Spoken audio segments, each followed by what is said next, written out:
I wish that I could give everybody who even mildly is interested in Chester the game of Sim City.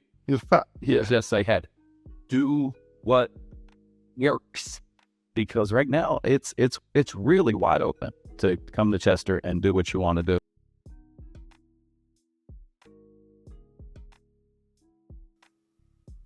Hey everybody, welcome back to the College Politician. Today we have a very, very special guest. Just got fresh out of a lecture with the business department. Really pleased to have someone on the podcast who's like the forefront of change in this community. Mayor Stefan Roots, the mayor of Chester City. Just deep ties to the community, deep commitment to revitalizing the city of Chester.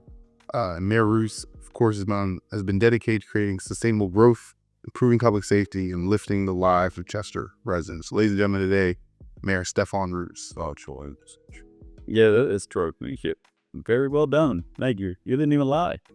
I say politicians lie. The guy who introduces you is the only one that tells the truth. Is that it? It might be. And all right, so boom, here, Jordan Hall, I'm just here special guesting on the College Politician, right? So how you doing today? I'm doing great. Good to be up here at Lincoln University. Love coming out here. It's a great drive. It's like your third time up here, right? Third time, hanging out with you guys. I first came as the community journalist, then I came as a city council person, and now I'm coming as the mayor.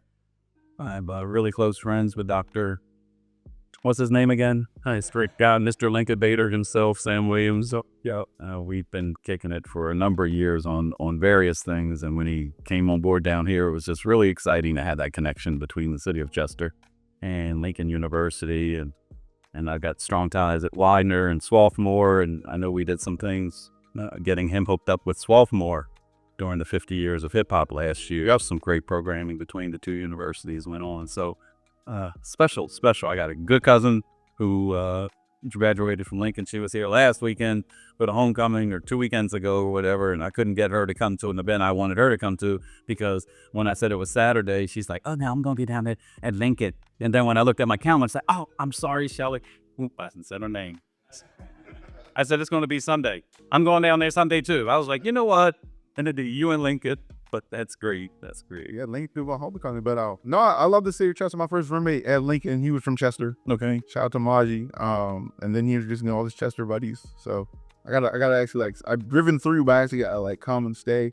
We can have a tour of City Hall with some students. Yeah, Chester's a great town to tour. It should be a much more higher on the tourism spectrum, because we got some of that old history, like the beginning of the country type history, like George Washington type history, because George Washington literally walked through Chester. Battle of the Brandywine, was a little north, if you will. And as he was working his way south, he comes right through Chester. And then the people who supported the American Revolution, like Marquis Lafayette from France, came through Chester. In fact, we just had a reenactment of his farewell tour through the United States. So Lafayette was 19 years old, general from France who helped Washington and helped us win. But 50 years after that, he just came through, and we had a reenactment in Chester. I'm just trying to think of some of those other Rochambeau, came through Chester. But one of the most famous and more contemporary historical facts of Chester is that Martin Luther King went to seminary school in Chester, or right outside of Chester, Upland, right on the border there. And the church, Calvary Baptist Church, where Reverend J. Pius Barber was the pastor, he was very good friends with Martin Luther King's father. So that's the reason Martin Luther King came to Chester, because his father knew he'd be in good hands and mentored by a Chester pastor. Was it Union Seminary? Was the other one? No, it was Crozier Theological Seminary. So it's right there on the grounds of the Crozier Chester Hospital. And then Calvary Baptist Church is right in the heart of the city of Chester. So because of those reasons, like, Chester is tourist-centric. I mean, it's a lot of things to a lot of people. There's a graveyard right behind City Hall where the last signer of the Declaration of Independence is buried, John Morton.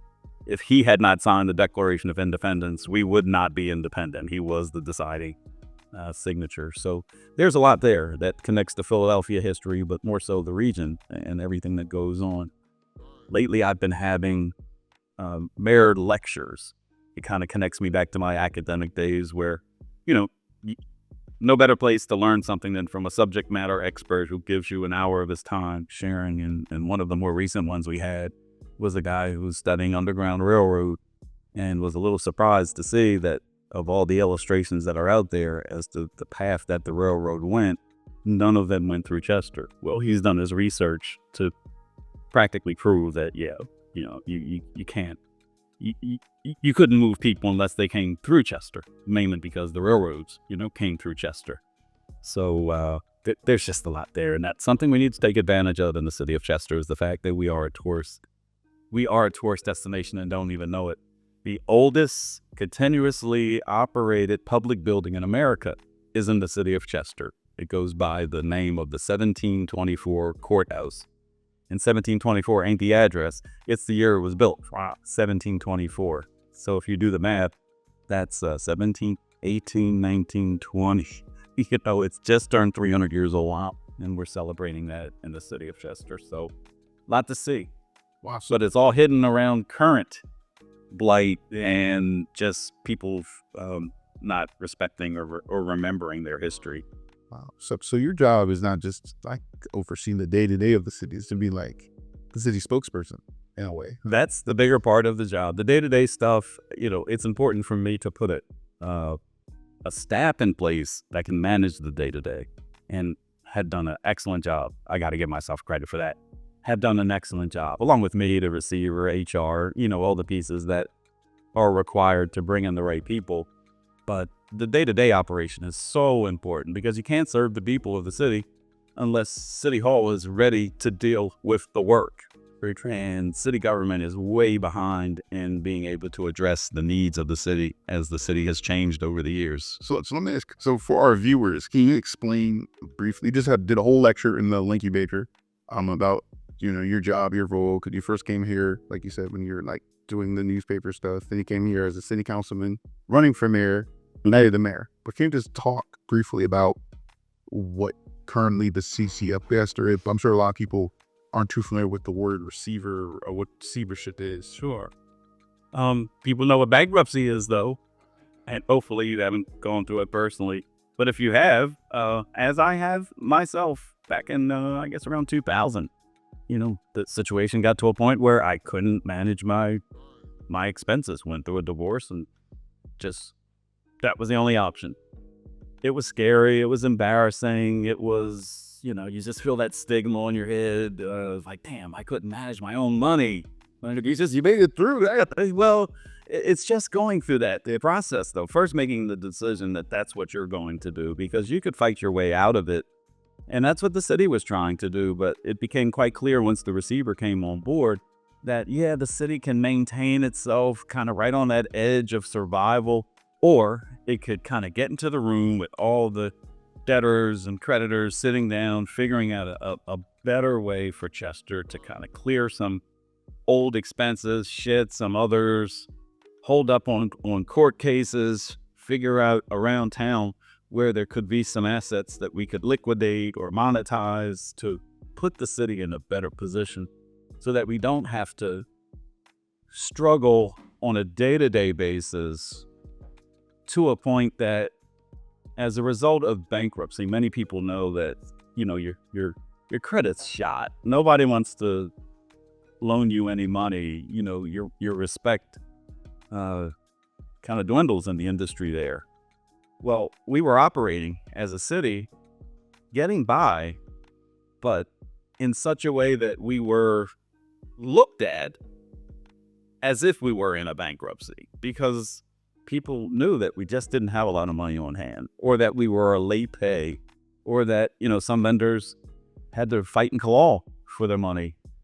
And as a result of that, everything that usually comes as a result of a bankruptcy, Chester was already experiencing. So the receiver very smartly says, well, heck, it can't get any worse on that end.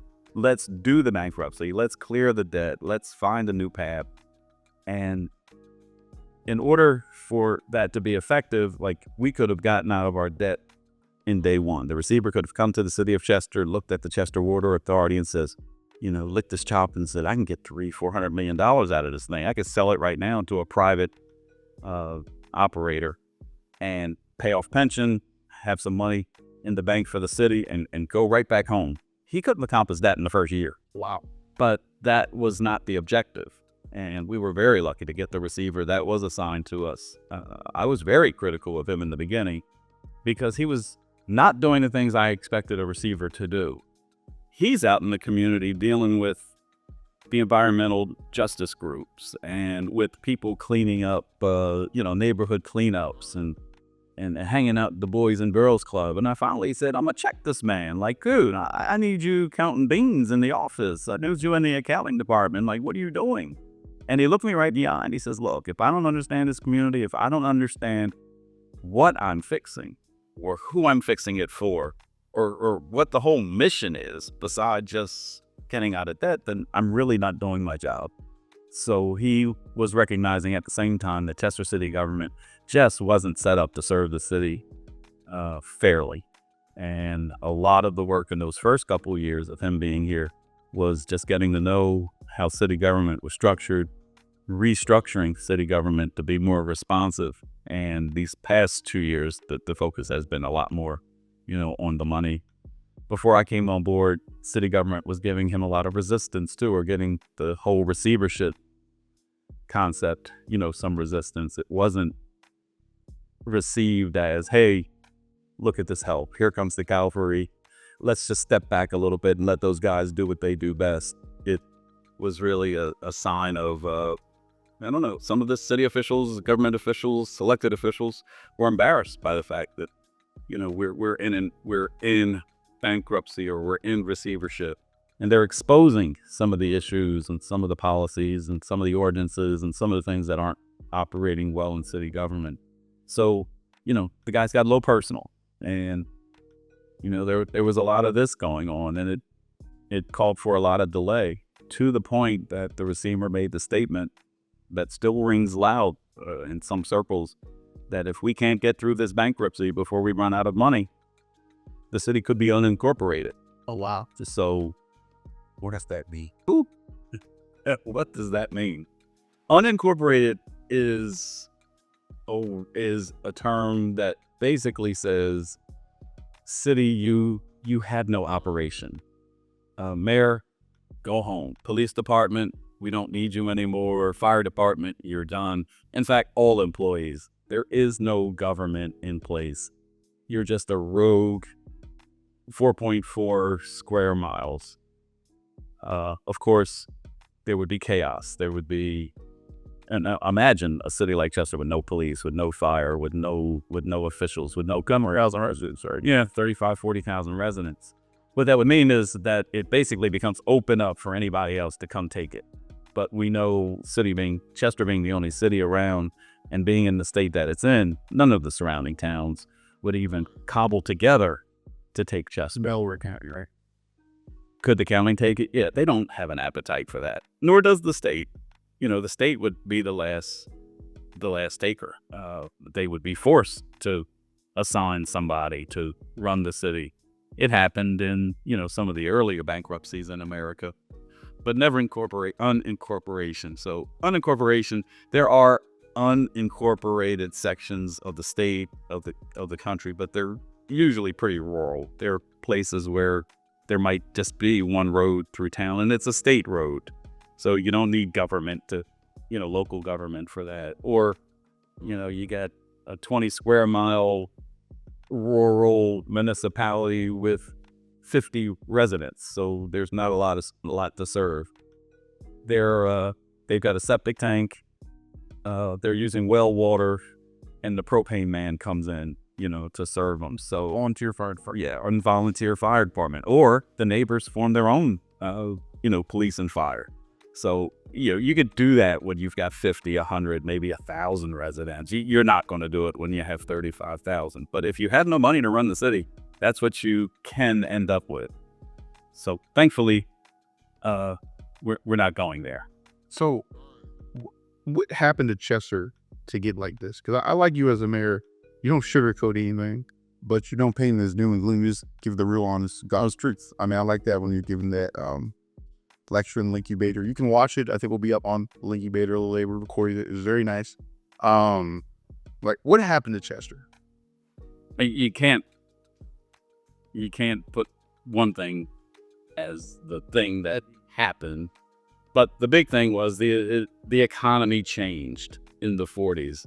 You know, Chester's heyday was the early 40s. They were building ships. They were building like a ship a week. Oh, wow. For World War II. Well, World War II is over. You know, did anybody tell y'all that down the lane that World War II was over? Somebody probably even figured that it will end someday. And when it did, the need for that big industry just started to dwindle. But imagine, you know, you brought up the number 35,000. There were 35,000 employees at the Sun Ship Company in the city of Chester. Wow. Every day, 35,000 people were showing up to one employer. Right now, the city has 35,000 people. So that's every man, woman, and child getting up and going to that employer. The city was populated with just about twice as many people, you know, in that heyday, where we are down to 35. There was 60 to 70 at best count. So the city itself has the capacity for growth just inherently. It's got an infrastructure that can support twice as many people. But what happened is that nothing has replaced that industry. You know, when we talk about Pennsylvania and the Rust Belts and stuff like that, we talk about steel mills that have gone down or mines that have closed. In Chester, it was shipbuilding ended, and no one has had a vision for bringing anything to replace that industry. There is no one anything that's going to replace 35,000 jobs. But, you know, no one just made the decision. Are we going to expand our waterfront? Is it going to be for residential, commercial? Are we going to expand on our eds and meds? There's a hospital in town. There's a university in town. In 1971, the downtown shopping district got wiped out by a flood. Now, I'm 10, 11 years old. I'm seeing this and I'm thinking, oh, flood, tough luck. Give it a couple months. Everybody's going to open up newer, cleaner, fresher. It's going to be nice. No, what happened was those merchants took their little insurance money, and it was the time that malls were being created. So they became part of that new thing, the mall. So our downtown area has never recovered. Now we're talking 1971. So they went to like what, King of Prussia? It started in Delaware. I'd say the Tri-State Mall, the Springfield Mall, the Concord Mall. King of Prussia was a little later. Christiana was a little later. But, you know, these guys just weren't committed to coming back to Chester. Yeah. And Chester, you know, it's kind of funny when you think of these times right now where we are. And, you know, there's a presidential contest.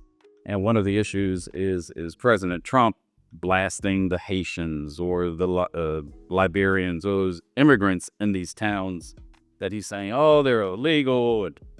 But, you know, they're finding out these little towns, these immigrants are saving the downtown areas. They're bringing in commerce. They're owning stores where the locals have just forgotten the old trade. Yeah. We see this right down the street in Off Street. They have, right off Main Street, 3rd Street, they have all these different Hispanic shops. You know, like there's a Hispanic food mart, you know. People go in, they're doing commerce. And it's revitalizing the town. Like you see people walking the main street, right? It's really crazy that Chester hasn't been a target of migrants who can come in and build their own economies. Now, I don't know if it's they've been pushed out, not encouraged to come, but Chester's prime for somebody, if we're not going to do it ourselves, to come in and figure out what's new. Because really, that's how these towns got revitalized for the 20th century, right? It was the black coming up from the South, right? Like, I think in 1910, Philadelphia's black population was like, what, like less than 20%? Well, that happened in Chester, but they came up for jobs. There were jobs. They didn't come up to be entrepreneurs, to open up. No, of course, that's what I meant. Like, they gave up for better economic opportunity in general, right? Like, people right back down south from Detroit, Milwaukee, you know, Philadelphia, New York. There's actually a funny story that people from down south were going to New York. What's a train stop before New York? Newark, New Jersey. but they're from the South, so they say New York as Newark, right? Newark, Newark, Newark. And the train station will say, next stop, Newark. So a lot of black people that go off at Newark who are trying to get to New York City. That's just a fun tidbit for you. Yeah. Well, they came to Chester in droves. The black men first, because, like I said, industry loves the water, and we had a lot of industry on the waterfront. My father, who actually, I was in an adopted family, so he was closer to a grandfather age than father, but he would tell me as a guy in his 20s in the 1940s that Chester was a place that if you had a strong back, you're going to work. They could just go up and down the riverfront and work wherever they want, whether it was Ford or Reynolds or, so many of these industries that were manufacturing or, the petroleum industry, they could work. They could work. If they didn't like one place, they could shuttle up and stand in line and work somewhere else the next day. All that's gone away. So, Chester right now is an open book. It's a blank canvas. I wish that I could give everybody who even mildly is interested in Chester the game SimCity and just say, hey, do what works. Because right now it's really wide open to come to Chester and do what you want to do. One of the things that, like, housing is one of the challenges. There was a professor from Swarthmore who did a paper that says Chester is poor because it only has affordable housing. And that's a really interesting point that he was making. Do you agree with him? He helped me agree with that point. I never really had considered that, but, when you only have an affordable housing base, people who need affordable housing know where to go. Okay. So that's what you have. Chester is about 8% of the county's population, that being Delaware County, Pennsylvania, but it's home to 50% of public housing In the county? in the county. Oh, wow. And another probably 30% of county's public housing is in a town right next to Chester.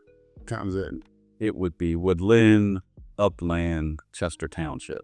So you're trying to revitalize housing by bringing, I guess, more middle class homes? Well, house outer. The jury is still out. Okay. Like, if I were to go that route, there is definitely an untested, unproven fact that luxury housing, workforce housing could work in Chester. Okay. I would love to have a developer test that theory.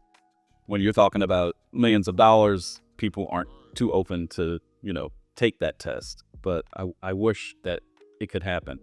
Why would luxury housing work in a city like Chester? Primarily because of location, and with the right people, and the right people who would move to Chester would be the empty nesters, the young entrepreneurs or young, business leaders who luxury in Chester is going to be a whole lot less expensive than luxury in Philadelphia. But they could get to Philadelphia by hopping on a train right there in Chester, or just SEPTA's right here in Chester. Okay, like when I say all roads lead to Chester, that includes railroads. So wow, we're 10 minutes from the Philadelphia airport. Yep. So we're closer to the Philadelphia International Airport than most Philadelphians.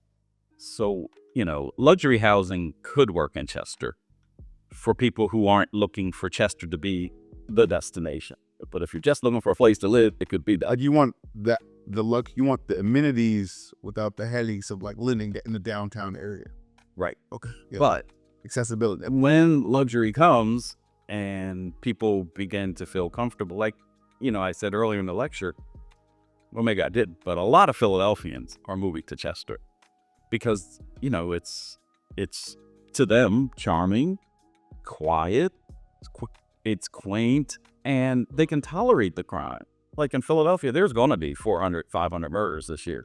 In Chester, there may be 20. For Chester, 20 is like, but to a Philadelphian, they're like, man, this is kind of nice. So let's talk about crime in Chester.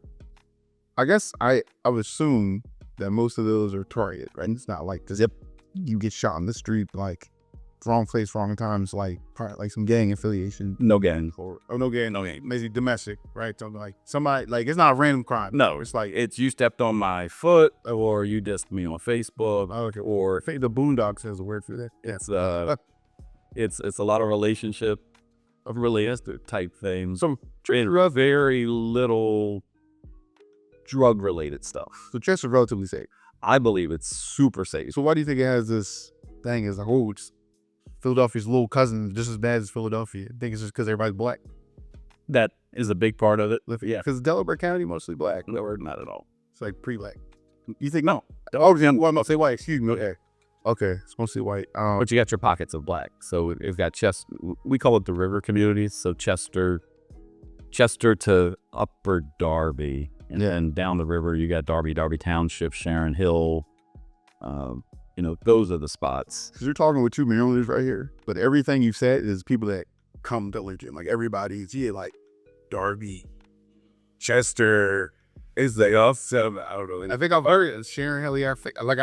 I only know about these places because of people that come to Lincoln. And even they aren't. I think you said that they're not closely connected to Chester. The Delaware County black folks. And again, it's because Chester has been so insular, and it's one of those things that has to change quickly. Okay. Like if the Delaware County black community could all speak with one voice, we could get some candidates, to your point, at the state level, in some very significant positions. But it becomes Eastern Delaware County versus Western Delaware County, and we are the Western Delaware County, different senator, different congressperson. Eastern Delaware County, which is right off of Philadelphia, they have their own congressperson and senator. And they really need the Delaware County portion of their votes to maintain their Philadelphia seats.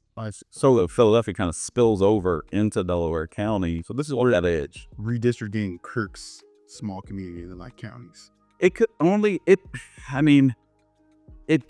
hasn't hurt the black community at all because Chester has been further west than the other cluster. So unless you really cleverly redistrict Chester, it would be as strange as some districts have become, but for the wrong reason, But we never get the benefit of that type of districting, is what I'm saying. Right. So when is your term out? I have a 4-year term. Okay, it's 26 or 20. You can't do that, man. 23. You started at 23. So 20. I started in 24. So 20, 22, and 20. So there, 20. That's 88. Oh, you started at the beginning of this year. Yes, very first. Yeah. Are you term limited? Nope. Okay. I could do this till the wheels fall. So hopefully they don't. All right. But let's see. First term, it is 2028 in your re-election bid. What do you hope to say to the people of Chester that you have accomplished? Oh boy. I chuckle because there's a part of me that there is no plan B. It's like one term, go all out, balls to the walls. Sure. I don't want to be that guy who says, I can just cruise to the first 4 because I know I can get things done in the second 4. Because there could be a third and a fourth 4. And there is no term limit.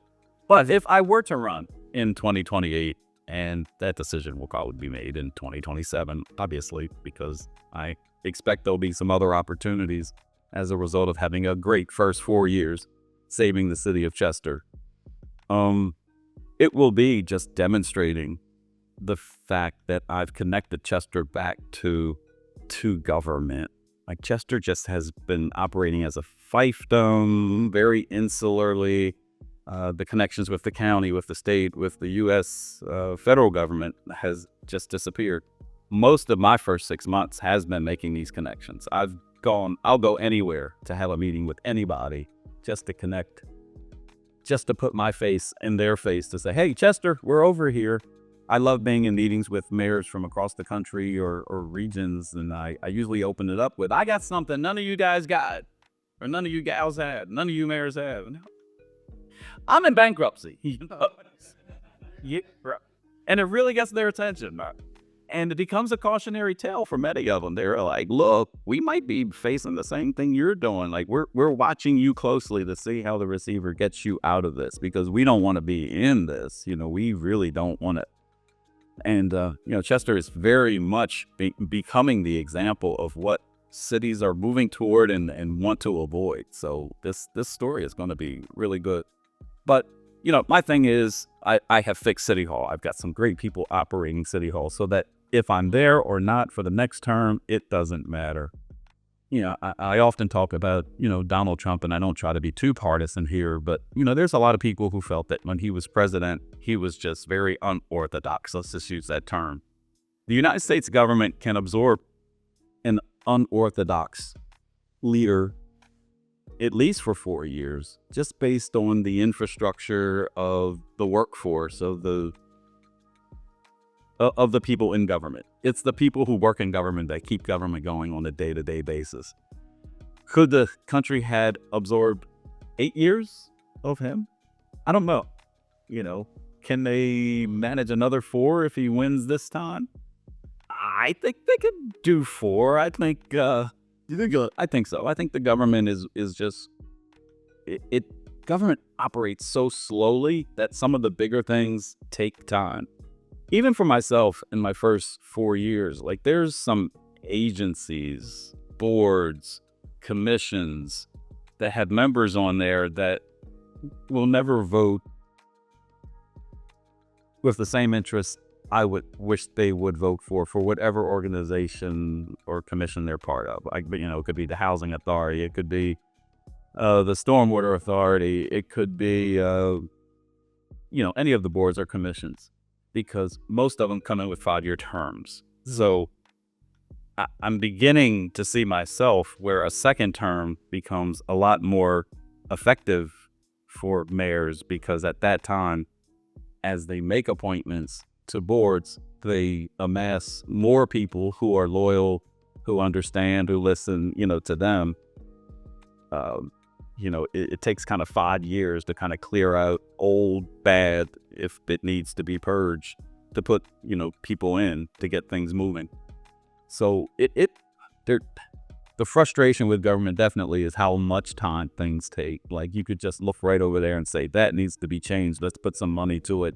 Let's put some resources to it. But then, all the required checks and balances that have to occur take a lot of time. And it's pretty maddening sometimes when you're going to end up with what you saw in the first place, but you can't get ahead of the process. So if the process is simply, it has to go through committee, and the committee has to say, okay, now we can move this to council. Well, council only meets every couple weeks, and sometimes things take 2 or 3 readings before it can get approved. Yep. Or, there's grants out there that look really attractive, but you got to apply. And then if you win, you got to see if you have the match. And then they may not release the money for another year. And then once it's released, you're already violating the terms, because you don't have anybody who's really looking at the, what's obligated. So all this stuff is hard, but to have a trusted staff, and I'm not talking about other elected officials, I'm just talking about a trusted staff within any enterprise, particularly city government, is super important. So, now I'm getting a feel for why second terms, and in my case, endless terms, could be really important, because I'm flipping a whole machine. I'm flipping, a government that's been in place for a really long time with people who have been loyal to each other. And loyalty is not a bad thing per se, but sometimes that loyalty to something old kind of slows down what's coming up new, like stagnation. Like, we're talking, it seems like the topic of the move, bonding in Philadelphia never goes away, especially in Chester. And one of the things that keeps coming up is one of the major issues that Wilson Goode had as being the first-time mayor in his first term when that thing went down, was that much of the police force at the time were still loyal to the former mayor and former police commissioner, Frank Rizzo. Yep. So it would have taken years for Wilson Goode to have had a police force that was endeared, to him. So, a lot of things that you try to accomplish in government, because American government does kind of inherently have its check and balances, for good reason. It prevents like wild dictators from just doing their thing, but it also becomes frustrating because sometimes, when I try to dictate that I know that's the right thing and it has to happen and we have to change it, I still have to go through a process. And, when people have to wait, I'm talking about regular citizens, the people who come and bring issues, to my attention, the frustration between them and city government is, I've called, I've left messages, I've sent emails, I've talked to you, Mayor, and it's still the way it is, with them not knowing that, hey, we're well through the process of changing that thing. And it could be something as simple as like that house you own next door to Miss Johnson. You ain't been down there in 3 years, like, because you live in New York and it's a cheap old property. You pay the taxes on it just to keep it, but you don't care that the grass grows. You don't care that the roof is falling in. You just know that that's your property and you're waiting for the town to flip so one day you can get a nice piece of change for that property. Well, Miss Johnson's sitting there and she's like talking about all the ticks that her dog gets when she goes into the yard next door, or the greyhound. She meant groundhog, but the groundhog. One lady said a greyhound. Yeah. Or all those type of things. So then it becomes on me to have to go down there and chase this guy down, right? So I'm going to send you a letter. First of all, I'm going to send my license and inspection. Like, yeah, this place really is looking pretty ratty. Let's see if we can find who the owner is. Sometimes that's really tough, especially if you're signed in as a LLC. I may never find you, but you're a good guy. You put it under your name. I find you. I send you a letter and say, look, you got 30 days to come cut the grass. And you don't respond. All right, I got to send you another letter. You got another 30 days. You don't respond. Now it's like, oh boy, 2 months has gone by and you haven't replied. The grass has kept growing. What do I have in my tool bag next? Well, I can fine you. So I'm going to send you a little violation letter with a fine. You're going to do one of two things. You're either going to ignore me a third time, or you might just pay the fine. Yeah, here's $200. I didn't cut the grass. And you still didn't cut the grass. You know what's just up me $200, right? So now I got to call Miss Johnson back. If I'm on top of my game, a lot of times Miss Johnson doesn't get the call back, and that's why she gets so frustrated, like, because she didn't see anything happen on your property, and we aren't equipped to like call everybody back who put in a complaint, because Miss Williams, who's on the other side of your property, has probably been calling too, right? Yeah. So it's really crazy. It's really kind of gets back to my point that city government has to be set up to respond to Miss Johnson, and city government hasn't geared itself to serve a poor, crumbling town. It's still set up as like everything's cool, everything's beautiful. We are going to be serving a lower income community for a very long time in the city of Chester. There is no gentrification that's coming down I-95, getting off at the exit and turning everything black to white. Man, everything that's not shiny, it is going to be shiny. It's not going to happen.